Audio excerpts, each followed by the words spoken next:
Biodiversity and conservation. Biodiversity and conservation chapters divide in 3 parts, ये 3 हिस्से में बटा हुआ है। अगर हम इस पूरे चैप्टर की एक एक करके स्टडी करना शुरू करेंगे तो बायोडाइवर्सिटी एंड कंजर्वेशन का चैप्टर 3 हिस्से में बटा है। फर्स्ट ऑफ ऑल, इस चैप्टर की पहली जो इकाई हिस्सा है वो है जैव विविधता, यानी जैव विविधता या बायोडाइवर्सिटी क्या है, बहुत ध्यान से समझिएगा, फिर हम एक एक को डिटेल में क्लियर करते जाएंगे। सेकंड, ये बटा हुआ है लॉस ऑफ बायोडाइवर्सिटी। सेकंड हिस्सा इस चैप्टर का है loss of biodiversity. And third, जो तीसरा हिस्सा है यह है, ठीक है, कंजर्वेशन। ठीक है, तीसरा हिस्सा इसका बना हुआ है कंजर्वेशन। अब इसका मतलब क्या है ये ध्यान से देखेंगे। सबसे पहले तो इस चैप्टर में हमें ये जानना जरूरी हो जाता है कि बायोडाइवर्सिटी क्या है, what is the biodiversity. Then the second इकाई जो इस चैप्टर की है लॉस ऑफ बायोडाइवर्सिटी।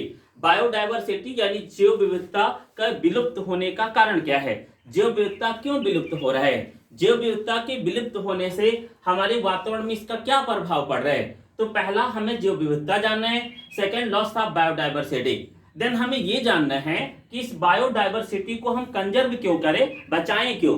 क्लियर। अब मैं इतना बोल रहा हूं, आपके ब्रेन में अब चल रहा होगा कि सर पहले यही बता दीजिए कि बायोडाइवर्सिटी क्या है, जैव विविधता क्या है, तब आगे की कहानी बताइए कि लॉस ऑफ बायोडाइवर्सिटी और कंजर्वेशन क्या है। क्लियर। तो चैप्टर 3 हिस्सों में बटा है, biodiversity, loss of biodiversity and conservation, और तीनों को हम लोग डिटेल में डिस्कस करेंगे। बट हम सबसे पहले ये आ जाते हैं जैव विविधता क्या है।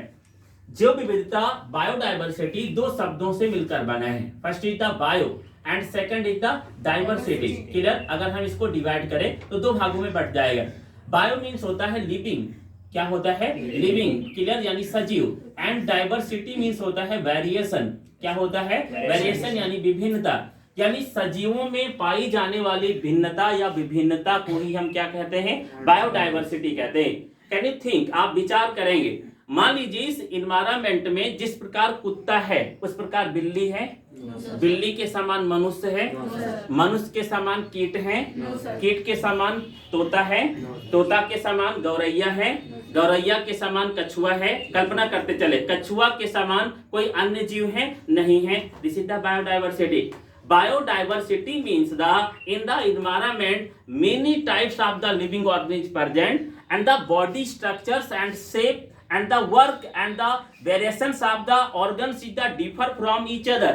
एक दूसरे से बटे हुए हैं, दूसरे प्रकार से हैं। कल्पना करें इस इन्वायरमेंट में मैं तो कुछ ही जीवों का नाम गिना पाया हूं, आप केवल ब्रेन में रखें कितने प्रकार के जीव हैं जिनमें अलग अलग प्रकार की भिन्नता दिखाई दे रही है, विभिन्नता दिखाई दे रही है। This is known as the biodiversity. इसी को हम क्या कहेंगे, बायोडाइवर्सिटी कहेंगे। बायोडाइवर्सिटी का मतलब ये है पृथ्वी पर जितने भी जीव प्रेजेंट हैं उन सभी में संरचनात्मक इकाई और क्रियात्मक इकाई एक दूसरे से भिन्न है, यही बायोडाइवर्सिटी है। इसी को जैव विविधता कहते हैं। बायोडाइवर्सिटी शब्द का प्रयोग रोजन नामक साइंटिस्ट ने सबसे पहले किया था, और फिर इसके बाद बायोडाइवर्सिटी पर अनेक वैज्ञानिकों ने आकर कार्य किया और डिटेल में समझाया कि बायोडाइवर्सिटी क्या है।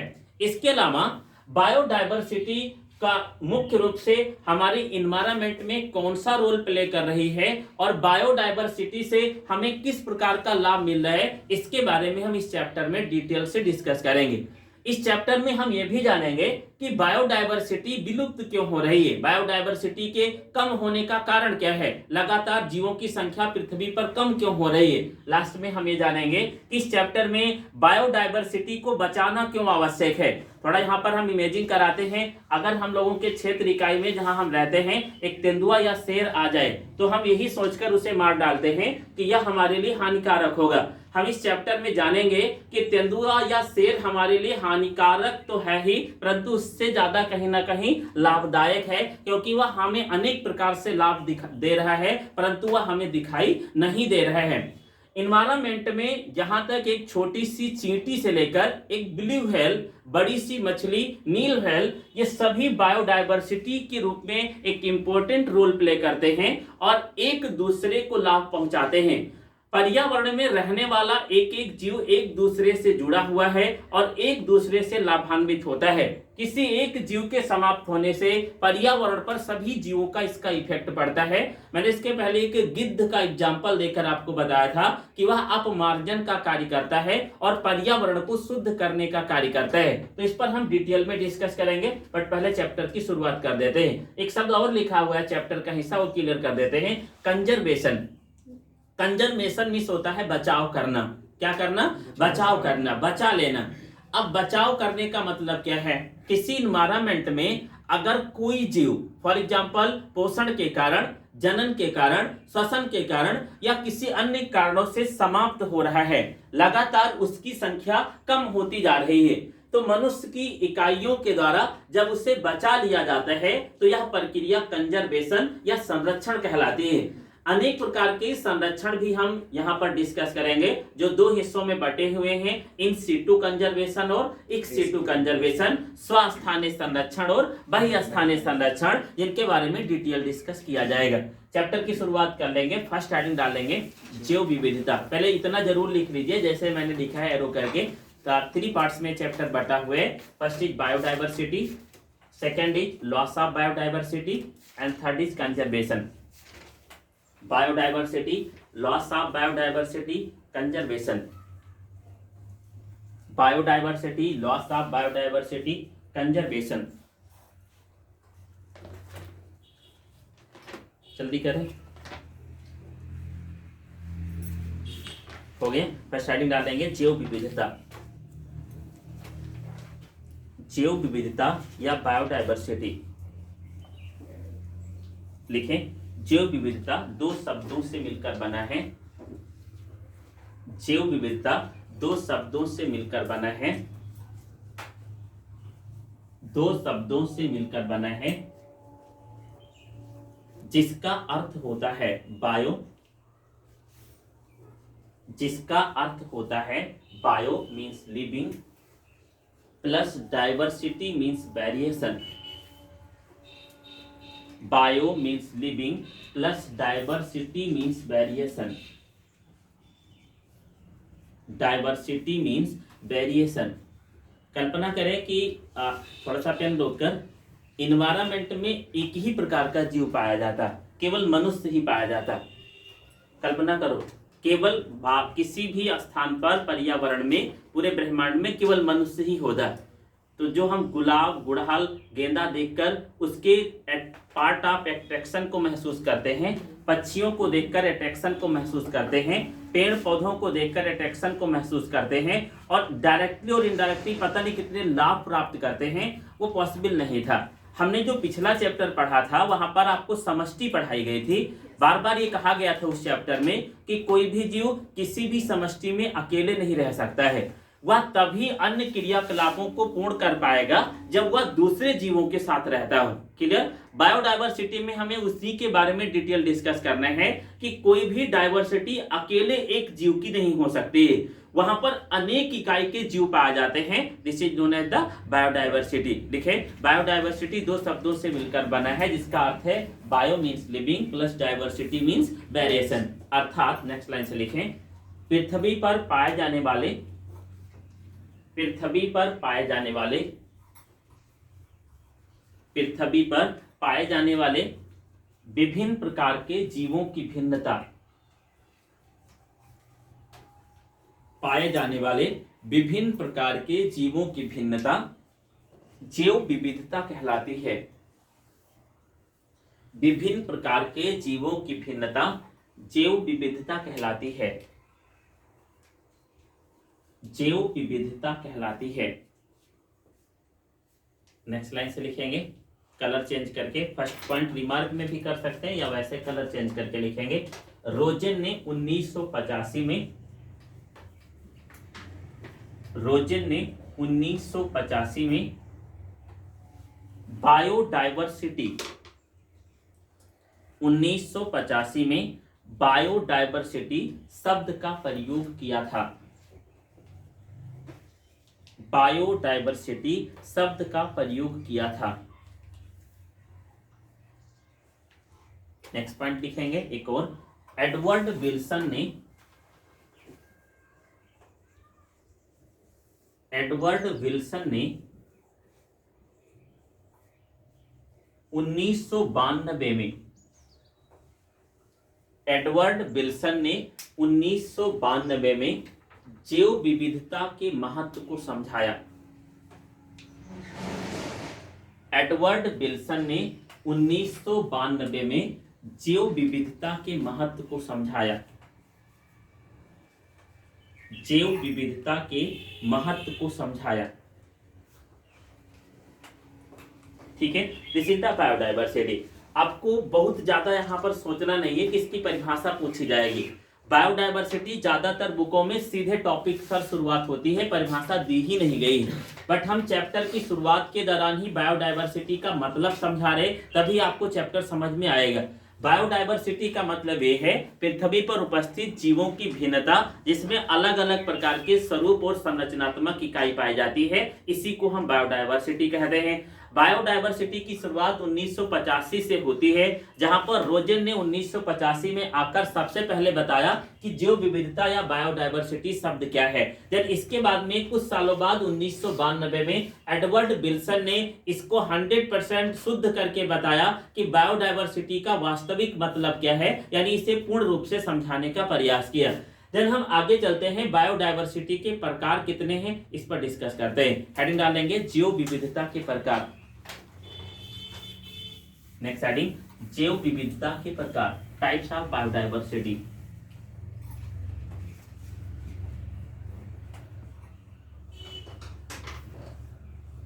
टाइप्स ऑफ बायोडाइवर्सिटी की तरफ हम अगर चलें तो बायोडाइवर्सिटी मुख्य रूप से 3 भागों से मिलकर बनी है, 3 प्रकार से बटी हुई। First biodiversity, this is known as the genetic biodiversity. पहले को हम क्या कहते हैं, जेनेटिक बायोडाइवर्सिटी। आपके ब्रेन में आना चाहिए कि जेनेटिक बायोडाइवर्सिटी क्या है। अगर आपने बायोडाइवर्सिटी समझ लिया है तो जेनेटिक बायोडाइवर्सिटी तुरंत ब्रेन में आ जाना चाहिए। Second is known as the species biodiversity. दूसरी क्या होगी, स्पीशीज बायोडाइवर्सिटी। अभी मैं इसकी हिंदी डिटेल करा रहा हूँ, बट आप पहले इंग्लिश में समझेंगे। Then third biodiversity is known as the, तीसरी बायोडाइवर्सिटी को हम कहते हैं इकोलॉजिकल बायोडाइवर्सिटी। क्या कहेंगे, इकोलॉजिकल बायोडाइवर्सिटी। अब आप पहले और दूसरे और तीसरे को देखेंगे। फर्स्ट इज द, ठीक है, जेनेटिक बायोडाइवर्सिटी क्या है। जेनेटिक बायोडाइवर्सिटी का मतलब ये है, बायोडाइवर्सिटी का मतलब अलग अलग प्रकार के जीव। जेनेटिक बायोडाइवर्सिटी का मतलब ये है, आपने जेनेटिक्स वाला चैप्टर पढ़ा है और मॉलिक्यूलर बेसिस ऑफ जेनेटिक्स पढ़े। आपको ये बताया गया है कि जब कई पीढ़ियों बाद नई जीन ट्रांसफर होती रहती है, जब ग्रुप ऑफ जीन्स यानी एलील स्थानांतरित हो जाती है, तो जीवों में नए लक्षण को डेवलप कर देती है। कल्पना करें कि 1000 पीढ़ी पहले 1000 पीढ़ियों तक लगातार एलील ट्रांसफर होती जाए, तो वह होगा क्या, 1000 पीढ़ी पहले जो नई स्पीशीज थी वह 1000 पीढ़ी बाद कुछ नई स्पीशीज के रूप में डेवलप हो जाएगी। This is known as the genetic biodiversity. आम की 5000, धान की 1000, क्लियर। या इसी प्रकार आप देखेंगे एक एक जीव की 10-10 प्रकार की प्रजातियां पाई जाती हैं। या कल्पना करेंगे आम की 5000 स्पीशीज कैसे डेवलप हुई है, क्योंकि जीन्स के अंदर ट्रांसफर होता गया है। तो ऐसी बायोडाइवर्सिटी जो जीन्स के द्वारा रेगुलेट की जाती है, जो जीन के द्वारा नियंत्रित की जाती है और जीन के अनुसार इन्वायरमेंट में बदलती रहती है, ऐसे बायोडाइवर्सिटी को हम क्या कहेंगे, जेनेटिक बायोडाइवर्सिटी कहेंगे।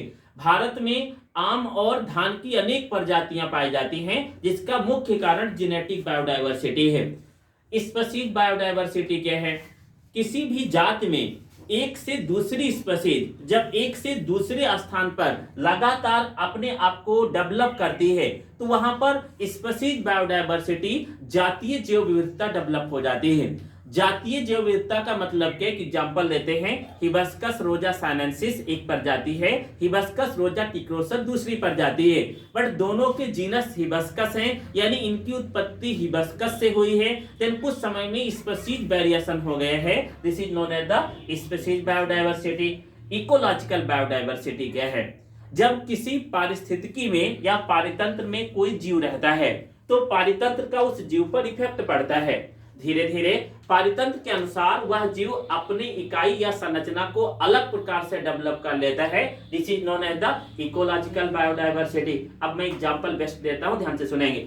मान लेते हैं कि मेरा जन्म और मेरे भाई का जन्म, दोनों का जन्म गोंडा डिस्ट्रिक्ट में हुआ हो। जन्म के दौरान ही अभी तिवारी यहीं पर पढ़ाते पढ़ाते अपनी जान खो रहे हैं, जबकि हमारे भाई ऑस्ट्रेलिया चले गए। और जब वो ऑस्ट्रेलिया में जन्म से ही रहने लगे, कुछ समय बाद वो 25 साल बाद ऑस्ट्रेलिया से गोंडा आते हैं, तो उनका ऑस्ट्रेलिया वाला स्वरूप दिखाई देगा, जबकि हमारा कैसा स्वरूप दिखाई देगा? गोंडा में गोंडा वाला। बिकॉज इकोलॉजिकल बायोडाइवर्सिटी, इकोलॉजी के अनुसार पारितंत्र दोनों लोगों को प्रभावित किया। उनकी संरचना स्वरूप अलग है और हमारी संरचना और स्वरूप अलग है। This is known as the ecological biodiversity. अब मैं तीनों को एक साथ जोड़ देता हूं। जैव विविधता 3 प्रकार से बटी हुई है। पहली जैव विविधता का मतलब ये है कि जब किसी इन्वायरमेंट में जेनेटिक ट्रांसफर होता है तो नए लक्षण का डेवलपमेंट होता है और नई स्पीशीज डेवलप हो जाती है। भारत में धान और आम की अनेक प्रजातियां कुछ इसी प्रकार विकसित हुई हैं, जिन्हें हम जेनेटिक बायोडाइवर्सिटी कहते हैं। Species to species next generation पर नई वेरिएशन का डेवलपमेंट होता है और एक ही जात की कई स्पीशीज पाई जाती हैं, यानी एक स्पीशीज से जीनस से कई स्पीशीज का डेवलपमेंट होता है। गुड़हल एक बेस्ट एग्जांपल है। इस प्रकार की जैव विविधता को हम स्पीशीज बायोडाइवर्सिटी कहते हैं। इकोलॉजिकल बायोडाइवर्सिटी क्या है? जब पारितंत्र के अनुसार कोई जैव विविधता बदलती है तो उसे हम इकोलॉजिकल बायोडाइवर्सिटी कहते हैं। तो लिखना शुरू करेंगे। नेक्स्ट हेडिंग, आप हेडिंग डाल चुके हैं जैव विविधता के प्रकार। डेस्क करके लिखें। जैव विविधता निम्नलिखित 3 प्रकार से विभाजित है। जैव विविधता निम्नलिखित 3 प्रकार से विभाजित है। फर्स्ट हेडिंग डाल देंगे आनुवंशिक जैव विविधता। फर्स्ट हेडिंग आनुवंशिक जैव विविधता, जेनेटिक बायोडाइवर्सिटी। देखें, इस प्रकार के जैव विविधता का निर्माण इस प्रकार के जैव विविधता का निर्माण आनुवंशिक लक्षणों के रूप में होता है। जैव विविधता का निर्माण आनुवंशिक लक्षणों के रूप में होता है।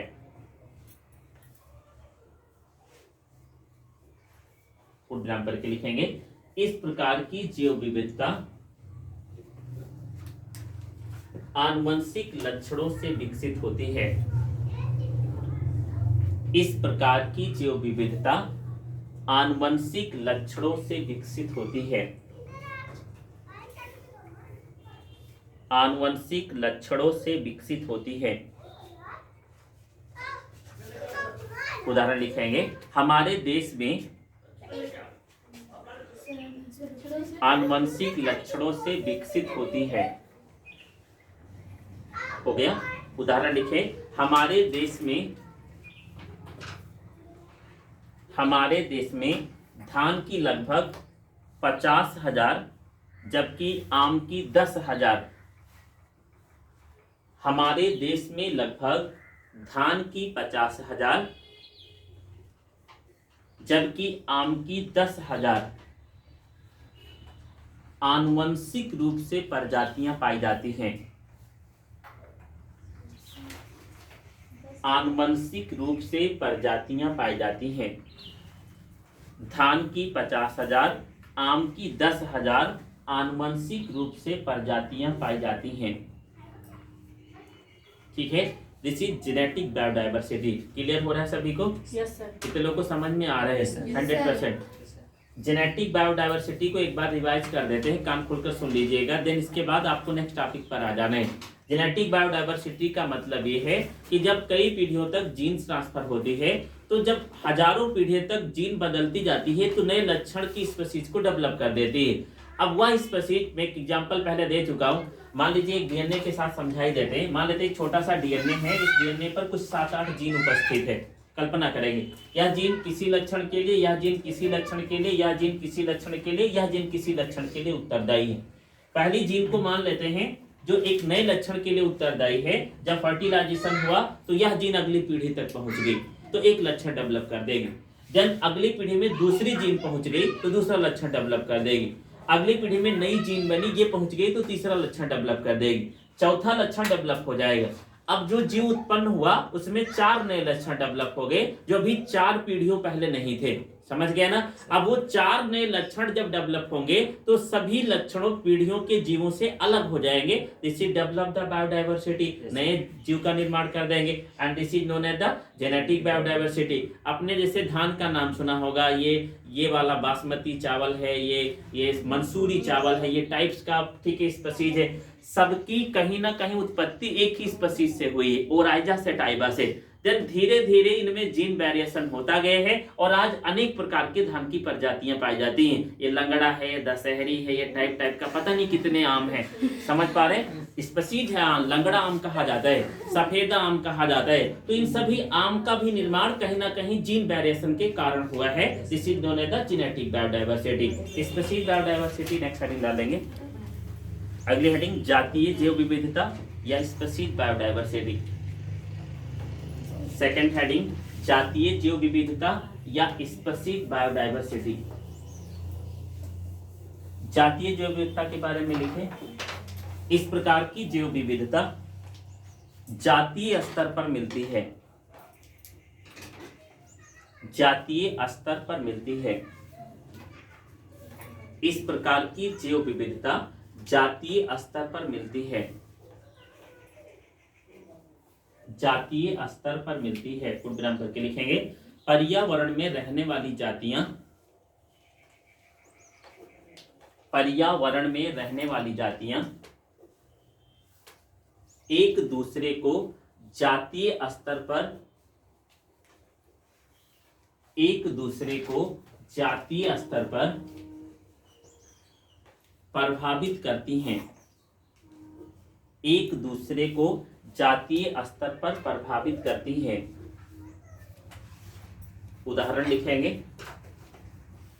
पश्चिमी घाट पर मिलने वाले उभयचर जंतु,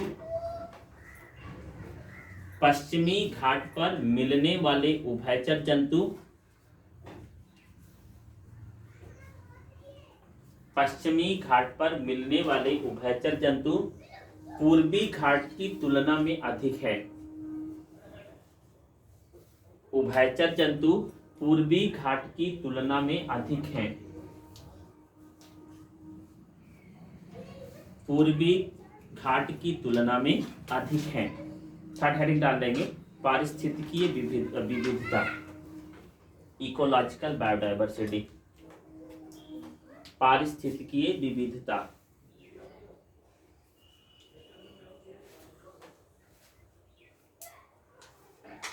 देखिए यह विविधता पारितंत्र स्तर पर मिलती है, यह विविधता पारितंत्र स्तर पर मिलती है, पारितंत्र स्तर पर मिलती है। पूर्ण विराम करके लिखेंगे, जीवों को पारितंत्र प्रभावित करता है, जीवों को पारितंत्र प्रभावित करता है तथा पारितंत्र के अनुसार जीवों का स्वरूप बदलता रहता है, पारितंत्र के अनुसार जीवों का स्वरूप बदलता रहता है, जीवों का स्वरूप बदलता रहता है। उदाहरण लिखें, भारत में रेगिस्तान, वर्षावन, भारत में रेगिस्तान, वर्षावन, आर्द्र भूमि,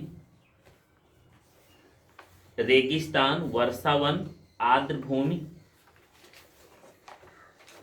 आर्द्र भूमि कामा करके लिखें, मैंग्रोव प्रदेश, मैंग्रोव प्रदेश आदि स्थलों पर पाई जाने वाली विविधता, मैंग्रोव प्रदेश आदि स्तरों पर पाई जाने वाली विविधता एक दूसरे से भिन्न होती है, पाई जाने वाली विविधता एक दूसरे से भिन्न होती है, एक दूसरे से भिन्न होती है। ठीक है, this is the types of biodiversity present in nature. जैव विविधता के प्रकार जो वातावरण में उपस्थित हैं। तो पहला जेनेटिक और दूसरा स्पीशीज और तीसरा कौन सा होगा, इकोलॉजिकल बायोडाइवर्सिटी। ये टॉपिक आपकी थी biodiversity and types of biodiversity. Next heading डाल देंगे भारत तथा पृथ्वी पर जातियों की संख्या। नेक्स्ट हेडिंग भारत तथा पृथ्वी पर जातियों की संख्या। भारत तथा पृथ्वी पर जातियों की संख्या। Numbers of species in earth and India. Number of species in earth and India. ठीक है, अब इस टॉपिक में जानना क्या है वो सुन लेते हैं। पृथ्वी पर तथा भारत में जीवों की जातियों की संख्या कितनी। ध्यान रखिए, मैं जातियां बोल रहा हूं। क्या बोल रहा हूं, जातियां, जीवों की संख्या नहीं बोल रहा हूं। जातियां और जीवों की संख्या में अंतर है, समझ गए ना। जैसे मनुष्य एक जाति है, मनुष्य क्या है, जाति। किसमें आता है, होमो सैपियंस सैपियंस। अब पृथ्वी पर मनुष्य की कितनी संख्या ये नहीं बताई जा रही, मनुष्य की एक जाति होगी जिसमें सारे मनुष्य आ जाएंगे। इसी प्रकार पृथ्वी पर जातियों की कितनी संख्या है और भारत में जातियों की कितनी संख्या है, इसका कुछ डाटा वैज्ञानिकों के द्वारा दिया गया है, उसके बारे में हम जानेंगे। एक एग्जैक्ट डाटा किसने दिया वो ध्यान से सुनेंगे। एक संस्था है जिसका नाम है IUCN। क्या नाम है, IUCN। क्लियर, इसका पूरा नाम है international union for conservation of nature and natural resources. यानी IUCN के अकॉर्डिंग इसका पूरा नाम भी पूछा गया तो मैं पूरा लिख ही देता हूं। इसका पूरा नाम है international union for conservation of nature and natural resources. ठीक है, आगे इसके बारे में डिटेल पढ़ा जाएगा। पर यहां पर इतना ही जान लेते हैं कि यह एक संस्था है, international union for conservation of nature and natural resources. इसने पूरे विश्व में कितनी प्रकार की जातियां पाई जाती हैं इनका एक डाटा प्रोवाइड किया है। उसके अकॉर्डिंग हमें पढ़ना है कि पूरी पृथ्वी पर कितनी प्रकार की जातियां पाई जाती हैं। अनुमानता वैज्ञानिकों ने इस संस्था के पहले वैज्ञानिकों ने यह अनुमान लगा रखा था कि पृथ्वी पर लगभग 50 लाख जातियां पाई जाती हैं। और ध्यान से सुनिएगा, पृथ्वी पर कितनी जातियां, 50 लाख प्रकार की जातियां पाई जाती हैं। मैं बार बार बोल रहा हूं, जातियों का मतलब नंबर्स से नहीं है कि आपके ब्रेन में आए कि पृथ्वी पर 50 लाख जीव ही पाए जाते हैं। मनुष्य एक जाति है, हो सकता है पूरे विश्व में पता नहीं कितने अरब मनुष्य हो जाए। इस प्रकार जातियों से मतलब नंबर से नहीं है, जातियां मतलब स्पीशीज। यानी IUCN के पहले, इस डाटे के पहले वैज्ञानिकों के, बायोलॉजिस्टों और बॉटनिस्टों का अनुमान था कि पृथ्वी पर 50 लाख के करीब जातियां पाई जाती हैं। इसके बाद में IUCN ने एक डाटा प्रोवाइड किया और ये बताया कि पृथ्वी पर 1.7 to 1.8 मिलियन स्पीशीज पाई जाती हैं। यानी पृथ्वी पर लगभग 17 लाख से 18 लाख जातियां पाई जाती हैं। यहाँ पर एक डाटा भी थोड़ा सा इधर उधर आ रहे। चैप्टर 1 आप क्लास 11th में लिखा हुआ है कि पृथ्वी पर लगभग 16 लाख से अधिक जीव पाए जाते हैं, और जबकि क्लास 12th में लिखा है 1.7 to 1.8 मिलियन जीव पाए जाते हैं। इन दोनों के डाटे को मैंने जब एग्जैक्ट किया तो ये पता चल रहा है कि उन्होंने लिखा है 16 लाख से अधिक और ये कह रहे हैं 17 लाख और 18 लाख के बीच में। तो बात तो एक ही है, 16 लाख से अधिक मतलब हम 17 लाख की तरफ ही जा रहे हैं, और फिर इधर क्या बताया जा रहा है 17 से 18 लाख के बीच में। एग्जैक्ट स्पीशीज की संख्या कितनी होगी, 17 से 18 लाख के करीब इनके बीच में पृथ्वी पर जातियों की संख्या पाई जाती है। इनमें से सबसे ज्यादा जातियां जंतु के रूप में हैं, और जंतु के रूप में भी आर्थ्रोपोडा संघ के जीव, जिन्हें हम कीट कहते हैं, ये पृथ्वी पर सबसे ज्यादा पाए जाते हैं। उनसे कम जातियां पादपों की हैं। टोटल अगर हम इसे 100% मान लें, कितना मान लें 100%, तो इस 100% में से 22% ये हो जाते हैं प्लांट। कौन हो जाते हैं, प्लांट। बहुत ध्यान से समझिएगा, इसमें 22% के बाद 8% हो जाते हैं, ठीक है, माइक्रो ऑर्गेनिज्म। कौन हो जाते हैं? माइक्रो ऑर्गेनिज्म यानी सूक्ष्म जीव। जबकि बचे हुए 70% जीव जो बचते हैं उनको इंक्लूड किया जाता है एनिमल्स में। यानी अगर हम टोटल जातियों की संख्या को प्रतिशत में डिवाइड करें तो हम क्या देखेंगे? पृथ्वी पर एनिमल्स की संख्या पूरे में से यानी 17 से 18 लाख में से 70% कौन है? एनिमल्स हैं। 22% कौन है? प्लांट हैं। और 8% कौन है? सूक्ष्म जीव या माइक्रो ऑर्गेनिज्म होते हैं। इसके अलावा हम इनका एक एग्जैक्ट एक एक डाटा लिखेंगे, कितनी स्पीशीज किन जीवों की पाई जाती हैं, ये आपको रटना भी पड़ेगा अगर आपको पूर्ण नॉलेज चाहिए। तो पहले इतना लिख लीजिए, देन हम एक एक को लिस्ट बनाकर लिखेंगे कि कौन से जीव कितने पाए जाते हैं। फटाफट लिखेंगे।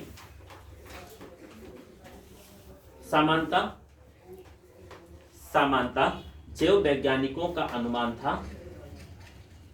समानता जीव वैज्ञानिकों का अनुमान था कि पृथ्वी पर 50 लाख के करीब, जीव वैज्ञानिकों का अनुमान था कि पृथ्वी पर 50 लाख के करीब जातियों की संख्या उपस्थित है। पृथ्वी पर 50 लाख के करीब जातियों की संख्या उपस्थित है। परंतु जब आपका संभवतः पृथ्वी पर जन्म हो रहा हो, 2004 लगभग डीओबी आपकी होगी, ये होगी ना, 22 साल मतलब 22 वर्ष मतलब 18 साल, तो 18 साल के नियर अबाउट आप होंगे, 4-5 आपकी डीओबी होगी। परंतु 2004 में लिखें, बोल रहा हूं, परंतु 2004 में IUCN के अनुसार,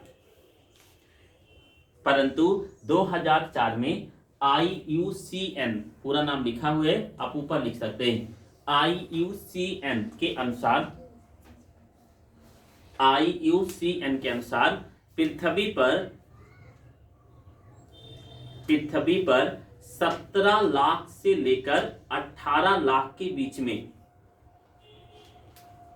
17 लाख से लेकर 18 लाख के बीच में जीवों के जातियों की संख्या उपस्थित है। 17 लाख से लेकर 18 लाख के बीच में जीवों के जातियों की संख्या उपस्थित है। एग्जैक्ट नंबर क्या है वो सुन लीजिए।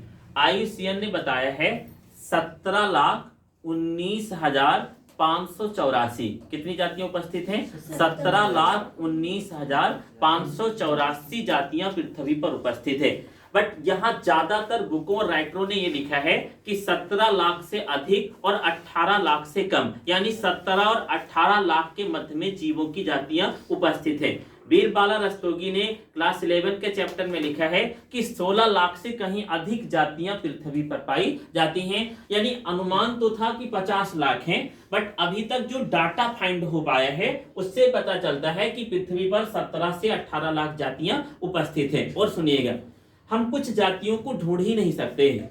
कल्पना करें, हमने आपको पढ़ाया है, पीछे जाकर याद करें, अगर नहीं पढ़ाया तो सुन लेते हैं कि कुछ ऐसे बैक्टीरिया हैं जो गर्म झरने में पाए जाते हैं, जिनका तापमान 140 डिग्री सेल्सियस के करीब है। इन गर्म झरनों में पाए जाने वाले बैक्टीरिया को सल्फोडाइलस बैक्टीरिया कहते हैं। कुछ ऐसे बैक्टीरिया हैं जो दलदली भूमि में पाए जाते हैं और कई फीट गहराई के निचले हिस्से में भी रहते हैं। इन बैक्टीरिया को मिथेनोकोकस बैक्टीरिया कहते हैं। अब 140 डिग्री सेल्सियस पर जब मनुष्य पहुंच पाएगा तब तो उस डाटा को फाइंड करके लाएगा। कितने लोग समझ पा रहे हो? 140 डिग्री सेल्सियस पर जाना फिर जिंदा लौट कर आना, कौन इतना रिस्क लेगा नई जाति को ढूंढने के लिए? क्या मैं कहना चाह रहा हूँ, दलदली भूमि में इतनी निचले स्तर तक जाना और बैक्टीरिया को पता करके लाना कितनी स्पीशीज पाई गई, एक जटिल कार्य है। ये मैंने 2 एग्जाम्पल दिए हैं। ऐसे अनेक एग्जाम्पल हैं पृथ्वी पर जहां तक मनुष्य पहुंच नहीं सकता है। यानी पृथ्वी पर जो ये डाटा 17 से 18 लाख दिया जा रहा है, तो हम ब्रेन में अनुमान लगा सकते हैं कि कुछ ऐसी जातियां भी पृथ्वी पर उपस्थित होंगी जहां पर मनुष्य नहीं पहुंच पा रहे, हमारे वैज्ञानिक नहीं पहुंच पाए हैं और उनके डाटा को फाइंड नहीं कर सकते हैं। आ रहा है समझ में? तो 2-3 लाख तो आप अपने ब्रेन में वैसे नोट कर लीजिएगा कि 1 से 2 लाख जातियां और होंगी जहां पर मनुष्य पहुंच नहीं पाए हैं। नेक्स्ट लाइन से लिखेंगे, इन जातियों में, अगली लाइन से लिखें, इन जातियों में 70% जंतु, इन जातियों में 70% जंतु, 70% जंतु, 22% पादप, 70% जंतु, 22% पादप तथा 8% सूक्ष्म जीव आते हैं। 8% सूक्ष्म जीव आते हैं। ठीक है, अब हम इन सभी जीवों का एक डाटा लिस्ट बना लेते हैं कि कौन सी जातियां कितनी हैं। मेरे साथ एक चार्ट बना लेंगे। तो पहले इधर थोड़ा सा दृष्टि डाल लेते हैं। सबसे पहले ये जान लेते हैं कि पूरे वर्ल्ड में, विश्व में अनेक देशों में और अनेक स्थानों पर कितनी स्पीशीज किन जातियों की पाई जाती है। फर्स्ट ऑफ ऑल हम अगर कीट देखें तो 17 लाख 18 लाख के बीच में से 10 लाख 25 हजार इंसेक्ट की संख्या है और कीटों को एक फाइलम में इंक्लूड किया गया, this is known as the arthropoda phylum. आपने पढ़ा भी होगा, नहीं पढ़ा है तो आज सुन लेंगे। Arthropoda is the largest phylum of the nature. पृथ्वी का सबसे बड़ा जगत या फाइलम यानी संघ आर्थ्रोपोडा है।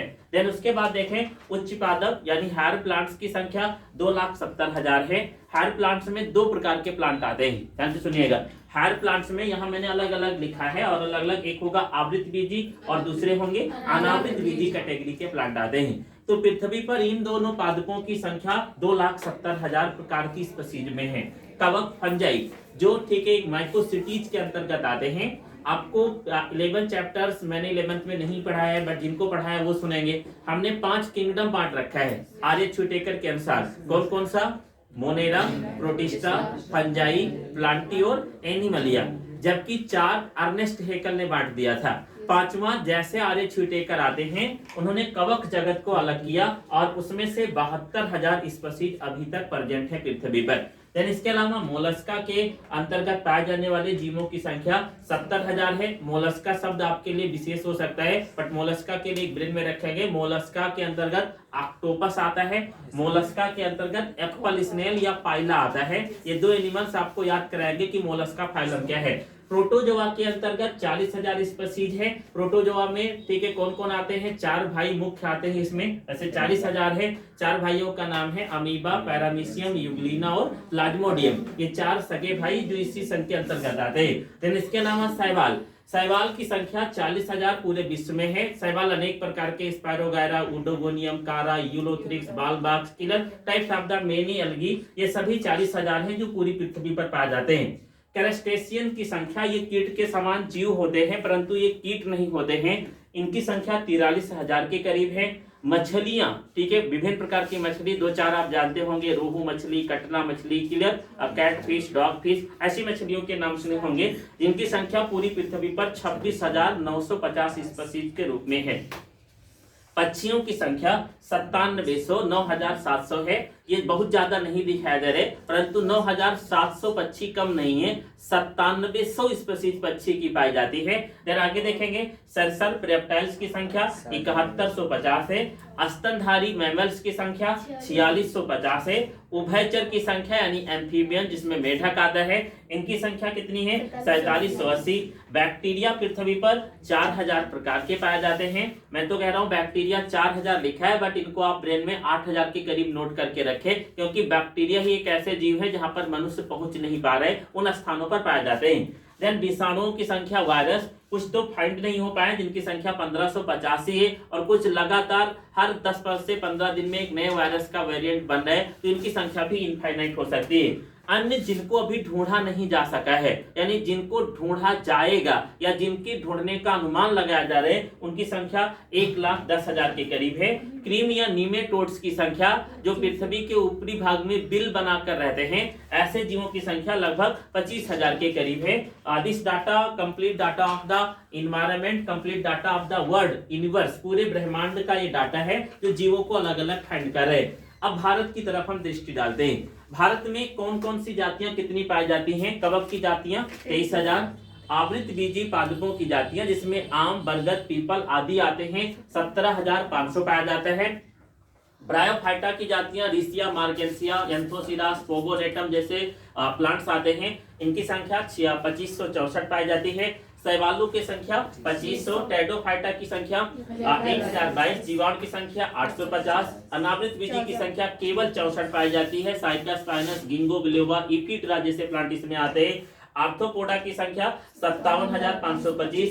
निम्न समूह का मतलब होता है लोअर कैटेगरी के एनिमल्स, जिनको ठीक है लोअर ग्रुप में बांटा गए हैं। इन जीवों लोअर ग्रुप मतलब फॉर एग्जांपल पोरीफेरा, सिलेंटेटा, याद आ रहे, प्लेटी हेलमेंथीज, एस्के हेलमेंथीज, ऐसे समूह के जीवों को फाइलम को हम निम्न समूह में रखते हैं, जिनकी संख्या कितनी है 9,979। मोलस्का संघ के जीवों की संख्या अभी मैंने बताया था, ऑक्टोपस और घोंघा, इनकी संख्या 5,042 है। मत्स्य की संख्या यानी मछलियों की संख्या भारत में स्पीशीज 2,546 है। रेप्टाइल्स की संख्या 1,228 है। उभयचर यानी एम्फीबियंस केवल 428 पाए जाते हैं। स्तनधारी की संख्या 372 है और पक्षियों की संख्या 1204 है, जो ये भारत का डाटा है। अब यहाँ पर पहला क्वेश्चन, पृथ्वी पर सर्वाधिक जातियां किन जीवों की पाई जाती हैं? कीट की पाई जाएगी। भारत में सर्वाधिक जातियां किन जीवों की पाई जाती हैं? जोर से बोले, आर्थ्रोपोडा, ये डायरेक्टली उन्हें कीट ही कहेंगे। अब मैं अगला क्वेश्चन बनाता हूँ। भारत में पादपों में से सर्वाधिक जातियां निम्न में से किसकी पाई जाती हैं? पहला ब्रायोफाइटा, दूसरा आवृत बीजी, तीसरा अनावृत बीजी, चौथा शैवाल। किस पर टिक करेंगे? आवृत बीजी। कितनी पाई जाती है? 17,500। तो ऐसे अनेक क्वेश्चन पुटअप किए जा सकते हैं, इन डाटा को आप याद कर लेंगे। ठीक है, नेक्स्ट हेडिंग डाल दें। इसके बाद में सबका चार्ट बन गए हैं। अगली हेडिंग डाल देंगे, भारत में जंतुओं के संघ के अनुसार जातियों की संख्या। भारत में जंतुओं के संघ के अनुसार जातियों की संख्या। यहां पर हम संख्या लिखेंगे नहीं, कुछ चार्ट के माध्यम से छोटा छोटा बनाकर यानी डायग्रामेटिक एक्सप्लेनेशन करेंगे कि कौन सी जातियां कितनी पाई जाती हैं। तो भारत में जंतुओं की संख्या कितने भागों में बटी है, इसके लिए 3 छोटे छोटे चार्ट बना लेंगे। ठीक है, हेडिंग डालकर सीधे चार्ट बनाइए। चार्ट मतलब छोटे छोटे गोले के समान संरचना बनाना है, वहां पर हमें फाइंड करना है कौन सी कितनी जाती है। ये फर्स्ट होगा, देन सेकंड,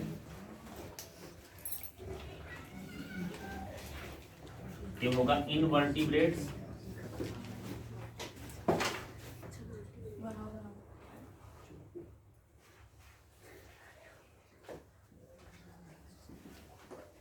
और ये होगा वर्टिब्रेट्स।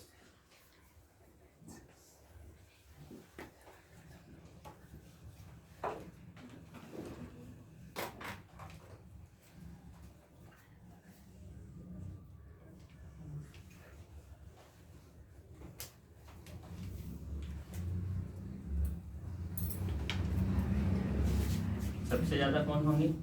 इंसेक्ट, चारों तरफ वही छाए हुए, तो यहाँ भी वही दिखाई देंगे।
जल्दी करें।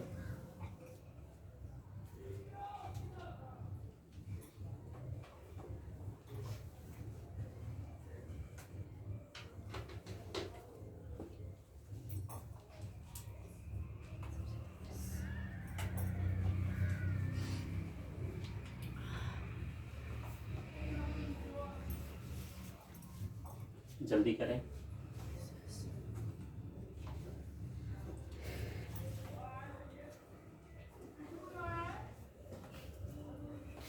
हो गया? देखिए यहाँ पर, ठीक है। सबसे पहले तो ये जानना पड़ेगा कि वर्टिब्रेटा और इनवर्टिब्रेटा क्या है।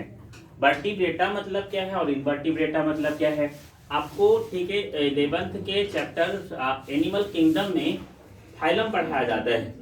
ठीक है, मैं यहाँ पर समय कम होने के कारण पढ़ा तो नहीं सकता, बट देखे उसकी शुरुआत पोरीफेरा से होती है। देखिए, Porifera, then Coelenterata, then Nematoda, then Aschelminthes, Platyhelminthes, Aschelminthes, then Mollusca, then Annelida, then Arthropoda. याद है सभी को? फाइनली हम लास्ट फाइलम कार्डेटा पढ़ते हैं। तो कार्डेटा को छोड़कर, किसको छोड़कर? कार्डेटा को छोड़कर कार्डेटा एक मुख्य वर्ग में बढ़ जाता है जिसे हम वर्टिब्रेटा कहते हैं। क्या कहते हैं? वर्टिब्रेटा। कार्डेटा फाइलम के अंतर्गत मैक्सिमम जीवों को वर्टिब्रेटा कहा जाता है, वर्टिब्रेट्स कहते हैं। जबकि कॉर्डेटा के पहले पोरीफेरा से लास्ट तक के जीवों को हम इनवर्टिब्रेट कहते हैं। आ रहा है समझ में? कॉर्डेटा फाइलम को छोड़कर और जितने भी फाइलम हैं उन जीवों को क्या कहा जाएगा? इनवर्टिब्रेट। और कार्डेटा फाइलम वाले जीवों को क्या कहा जाएगा? वर्टिब्रेटा। तो पहले कार्डेटा फाइलम के पहले वाले जीवों का रेशियो देखते हैं। अगर हम इनकी बात करेंगे तो इस पूरे फाइलम में सबसे ज्यादा कौन है? इंसेक्ट है। हमारे तो ये 100% जीव है, यानी इनवर्टिब्रेट में 100% कौन है? सारे जीवों की संख्या।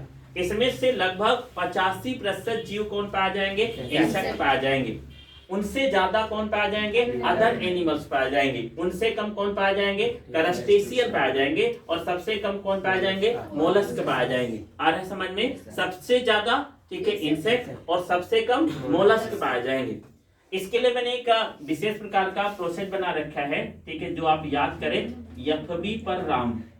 क्या याद करेंगे? एफबी पर राम। मान लीजिए आप फेसबुक चला रहे थे और वहां आपको राम मिल गए। इस अकॉर्डिंग हम इसका डाटा याद करेंगे। एफबी, एफ मींस हुआ फिशेज, क्लियर। बी मतलब हुआ बर्ड। सबसे ज्यादा फिश पाई जाएगी, उनसे कम क्या पाया जाएगा? बर्ड पाया जाएगा।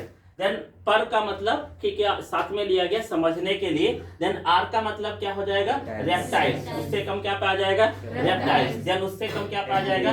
एम्फीबियन। देन सबसे कम क्या पाया जाएंगे? मैमल्स पाया जाएंगे। इसका मतलब हुआ एफबी पर राम, मतलब सबसे ज्यादा वर्टिब्रेट्स में, ठीक है, फिश मछलियां हैं। उनसे कम क्या है? ठीक है, बर्ड्स हैं। देन उससे कम क्या है?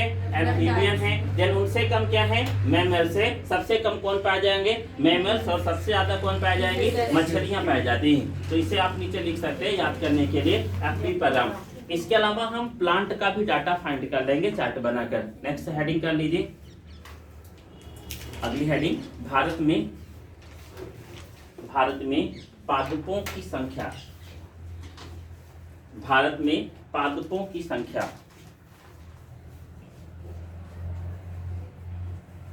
भारत में पादपों की संख्या ये कैसे आ रही है देखें।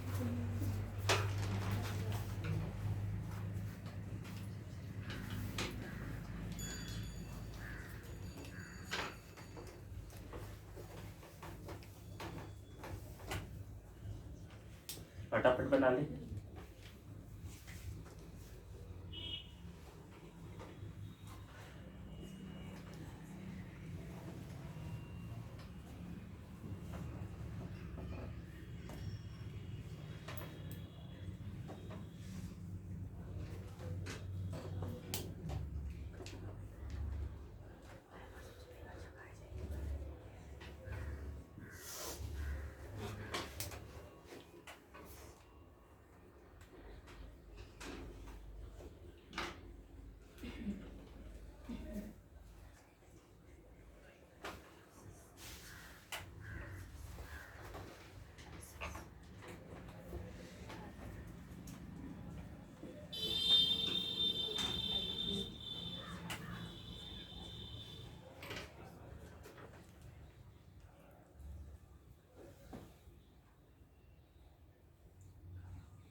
जल्दी करें।